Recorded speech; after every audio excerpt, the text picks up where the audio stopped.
తిరుపతి జిల్లా కాంగ్రెస్ కమిటీ ఆధ్వర్యంలో ఓబీసీ రాష్ట్ర అధ్యక్షుడు సొంటి నాగరాజు ఆదేశాల మేరకు ముకరంబాకం బాలరాజు రెడ్డిని జిల్లా ఓబీసీ చైర్మన్ నియమించారు. డిసిసి అధ్యక్షుడు బాలగురవరం బాబు అభినందిస్తూ పార్టీ సిద్ధాంతాల అమల్లో కీలక పాత్ర పోషించాలని పిలుపునిచ్చారు. మైనార్టీ, ఎస్సీ, ఎస్టీ, ఓబీసీ వర్గాల సంక్షేమం, విద్యా ఉపాధి అవకాశాల పెంపు, గ్రౌండ్ స్థాయిలో బూత్ కమిటీల బలోపేతం వంటి అంశాలపై చైతన్య కార్యక్రమాలు చేపట్టాలని సూచించారు. ఏపీసీసీ అధ్యక్షులు వై షర్మిల, కేంద్ర నేతల మార్గదర్శకత్వంలో ఉద్యమాత్మక కార్యక్రమాలు కార్యాచరణ ఇప్పించాలన్నారు. తడా మండల నేతలు, యువజన నాయకులు పాల్గొని ఐక్యంగా పనిచేయాలని నిర్ణయించారు. మల్లికార్జున ఖార్గే గారికి, లోక్సభ అధ్యక్షులు ప్రతిపక్ష నాయకులు రాహుల్ గాంధీ గారికి, పిసిసి అధ్యక్షురాలు షర్మిలారెడ్డి గారికి, మా తిరుపతి జిల్లా డిసిసి అధ్యక్షులు బాలగురం బాబు గారికి, అదేవిధంగా మా బీసీ రాష్ట్ర అధ్యక్షులు సొంటి నాగరాజు గారికి ఈ అవకాశం కల్పించిన శుభ సందర్భంగా ఈరోజు అందరికీ పేరు పేరున నా యొక్క కృతజ్ఞతలు, ధన్యవాదాలు తెలియజేసుకుంటున్నాను. నాకు ఇచ్చినటువంటి ఈ సదావకాశాన్ని సద్వినియోగం చేసుకొని ప్రతి ఒక్క ఓబీసీకి అండగా నిలబడతానని, నా శక్తి వంచన ఖచ్చితంగా కష్టపడి పోరాడాలనేసి, అదేవిధంగా పార్టీ అభ్యున్నతికి మా డిసిసి అధ్యక్ష అతనికి ఆదేశాల మేరకు ఏ విధమైన ఓబీసీ యొక్క సమస్యలైనా ఆయన పోరాడుతూ పార్టీ బలోపేతం చేస్తాననేసి ఈ సందర్భంగా మీకు తెలియజేసుకుంటున్నాను. కాంగ్రెస్ పార్టీ జాతీయ అధ్యక్షులు మల్లికార్జున ఖార్గే గారికి, అదేవిధంగా రాహుల్ గాంధీ గారికి, ప్రియాంక గాంధీ గారికి, మాణిక్యం ఠాకూర్ గారికి, రాష్ట్ర పిసిసి అధ్యక్షురాలు వైఎస్ షర్మిలారెడ్డి గారికి మా హృదయపూర్వక ధన్యవాదాలు తెలియజేస్తూ ఉన్నాం. ఈరోజు ఈ యొక్క మీడియా సమావేశం ఏర్పాటు చేయడానికి ఒక ముఖ్యమైన కారణం ఉంది. అదేంటంటే,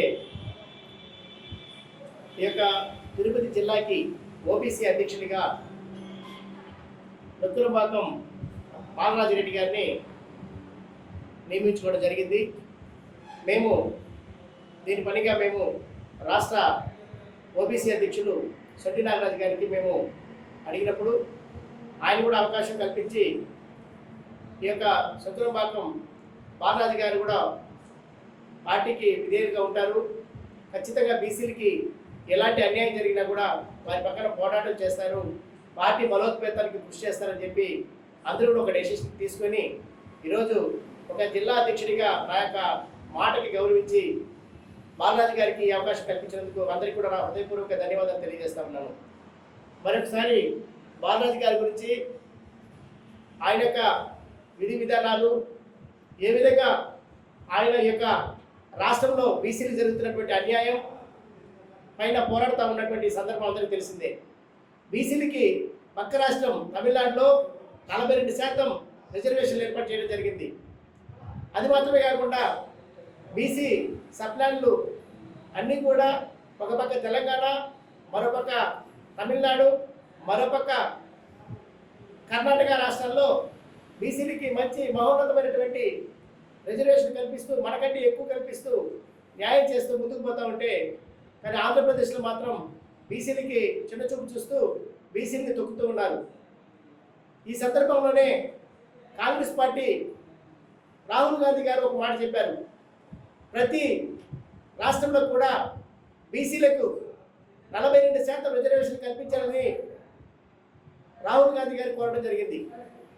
దేశంలో దానిపైన దేశవ్యాప్తంగా కూడా బీసీల పైన సపోర్ట్గా కాంగ్రెస్ పార్టీ చేస్తుంది, పోరాటం చేస్తూ వస్తుంది.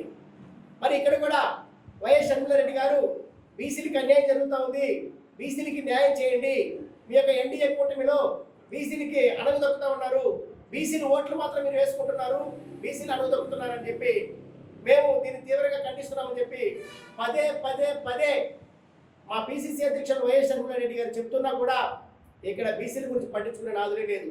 ఎలక్షన్ వచ్చినప్పుడు మాత్రం బీసీలు మా అన్నదమ్ములని, బీసీలు మా అక్క చెల్లెలని, బీసీలు నా సోదర సమానులని అందరూ చెప్పుకుంటూ వారు ఎలక్షన్ వచ్చినప్పుడు వారి ఓటుని దండుకుంటున్నారు.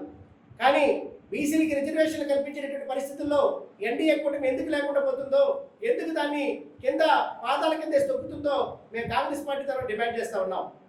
దీనికి సమాధానం చెప్పి తీరాలని పవన్ కళ్యాణ్ గారిని, చంద్రబాబు నాయుడు గారిని, అదేవిధంగా నరేంద్ర మోడీ గారిని మేము ప్రశ్నిస్తూ ఉన్నాం. అందువల్లే తిరుపతి జిల్లాలో ఒక మంచి ఓబీసీలకి ఒక మంచి నాయకుని ఎన్నుకోవాలని చెప్పి ఈరోజు అత్యధికమైనటువంటి శాతం ఉన్నటువంటి ఓబీసీలని తప్పనిసరిగా వారి పక్షాన నిలబడాలి, పోరాటం చేయాలనే ఉద్దేశంతోనే ఒక మంచి నాయకుడిని ఎన్నుకోవాలని మేము నిర్ణయించడం జరిగింది. ఆ సందర్భంలోనే ఈరోజు నొక్కురంబాకం బాలరాజరెడ్డి గారిని ఈరోజు ఎన్నుకోవడం జరిగింది. అధిష్టానం వారికి అవకాశం కల్పించినందుకు మరోసారి ధన్యవాదాలు తెలియజేసుకుంటున్నాను.